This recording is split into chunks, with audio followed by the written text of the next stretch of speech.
এটা বলবো যে আপনারা যদি পারেন ভুট্টাগুলো স্টক রাখেন, বিক্রি না করেন, কারণ ডে বাই ডে কিন্তু দাম বাড়তেছে। আসসালামু আলাইকুম, আমার আরেকটি নতুন ভিডিওতে আপনাদের স্বাগতম। আমি আপনাদের কথা দিয়েছিলাম যে বাংলাদেশের কৃষি বিষয়ে যত তথ্য রয়েছে সবগুলো আমার এই চ্যানেলের মাধ্যমে আমি প্রকাশ করে থাকবো। তারই ধারাবাহিকতায় আমরা আজকে যাচ্ছি চরে ভুট্টার রেট জানার জন্য। আপনারা অনেকেই জানতে চেয়েছেন যে আসলে আমি কেন এই ড্রেসে বা আপনার এই দুপুরবেলা বা বিকেলবেলা বেশিরভাগ ভুট্টার রেট জানিয়ে থাকি। সেটির মূল কারণ হচ্ছে যে আমাদের অঞ্চলে আসলে মানে জমিতেই ভুট্টা বিক্রয় করা হয়। ভুট্টাগুলো মূলত আসলে আমরা বাজারে নেই না, যে জমিতে বপন করা হয় সে জমিতেই কিন্তু ভুট্টা বিক্রি করা হয়। আমাদের এইখানে খুব সহজভাবে ভুট্টা বিক্রি করা হয়। আপনাদের অঞ্চলে কিভাবে ভুট্টা বিক্রি করা হয় আমি জানি না, তবে আমাদের অঞ্চলে কিন্তু যেখানে ভুট্টা তোলা হচ্ছে সেখানেই ব্যাপারী গিয়ে কেনে, মানে অর্থাৎ চরে চরে বা জমিতে জমিতে গিয়েই ভুট্টা কিনে। আমরা আজকে যাচ্ছি, অলরেডি শুরু হয়েছে যে ভুট্টা ক্রয় বিক্রয় হয়তো শুরু সকাল থেকেই। আমরা এখন জমিতে গিয়ে আসলে দেখব যে আজকের ভুট্টার দাম কত।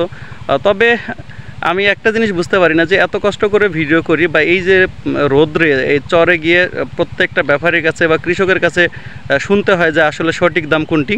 তবে এর মধ্যে বেশিরভাগ মানুষই কিন্তু কমেন্ট করেন না।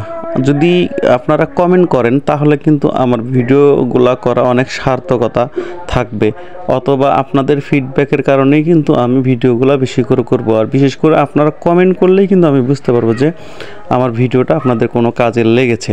তাই আমি খুব আশা করব এরপর থেকে আমার ভিডিওগুলোতে অবশ্যই আপনারা লাইক কমেন্ট করবেন।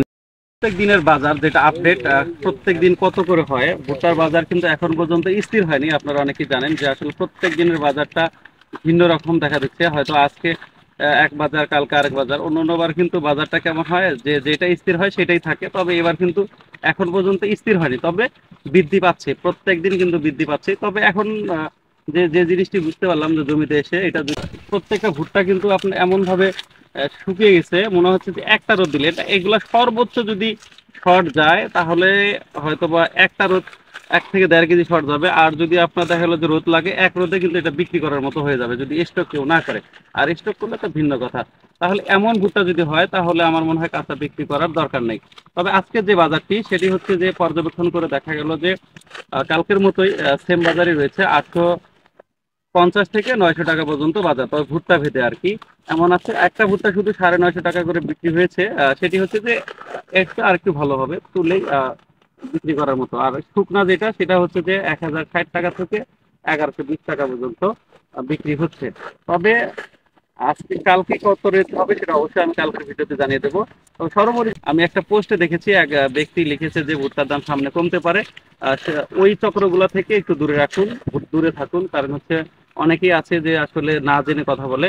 আমি আসলে প্রত্যেক দিন কমপক্ষে 8, 10, 15 প্রকার ব্যাপারীদের সাথে কথা বলার পরে তাদের চাহিদা দেখার পরেই কিন্তু মূলত আমি ভিডিও করি। কারণ হচ্ছে আমি কখনো ভুল তথ্য দেই না, কারণ এটা একটা যেহেতু মোটামুটি একটা বিশ্বস্ত জায়গা, আপনারা বিশ্বাস করে যেহেতু এই তথ্যগুলা গ্রহণ করেন, এই কারণেই আমি মূলত ভিডিওগুলো করার সময় একটু সময় নিয়ে করি।